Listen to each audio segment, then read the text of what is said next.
Hello friends, आज हम सीखने वाले हैं इंडिफरेंस मैप के बारे में। तो आप देख सकते हैं कि यहाँ पे हमारे पास एक डायग्राम बना हुआ है। इस डायग्राम के थ्रू हम देखेंगे कि इंडिफरेंस मैप होता क्या है। तो सबसे पहले हम इसका डेफिनेशन जानेंगे कि इंडिफरेंस मैप किसको रेफर्स करता है और होता क्या है। तो indifference map refers to the family of indifference curve.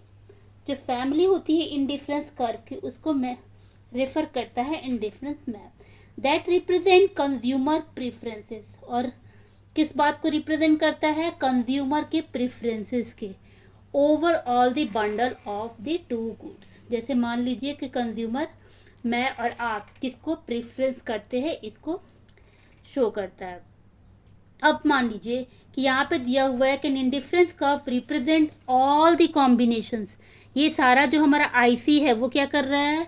सारे कॉम्बिनेशंस को रिप्रेजेंट कर रहा है। तो indifference curve represent all the combinations which provide same level of satisfaction.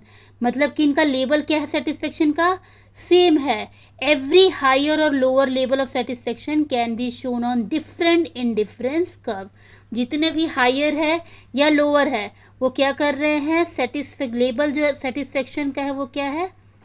Different indifference curve. It means infinite number of indifference curve can be drawn. यहाँ की इसका मतलब है कि हम इस पे क्या कर सकते हैं? इन्फिनाइट इंडिफरेंस कर्व यानी कि आईसी ड्रॉ कर सकते हैं। जहाँ यहाँ पे मैंने दिखाया है कि सिर्फ 3 ही इंडिफरेंस कर्व ड्रॉ किया हुआ है, लेकिन इसको इन्फिनिट भी कर सकते हैं। IC1 represent the lowest satisfaction. अब IC1 क्या कर रहा है? रिप्रेजेंट कर रहा है किस बात को? लोएस्ट सेटिस्फेक्शन को। वहीं पे हमारा जो है वो IC3 किसको रिप्रेजेंट कर रहा है? हाईएस्ट इंडिफरेंस कर्व को, यानी कि हाईएस्ट सेटिस्फेक्शन को। Each indifference curve show the same level of satisfaction. और हमारा जो ईच लेवल है सो क्या कर रहा है? Same satisfaction.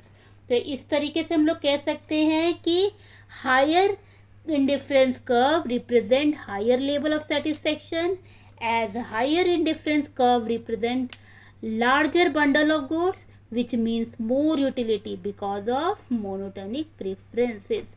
तो ये हमारा हो गया इंडिफरेंस कर्व।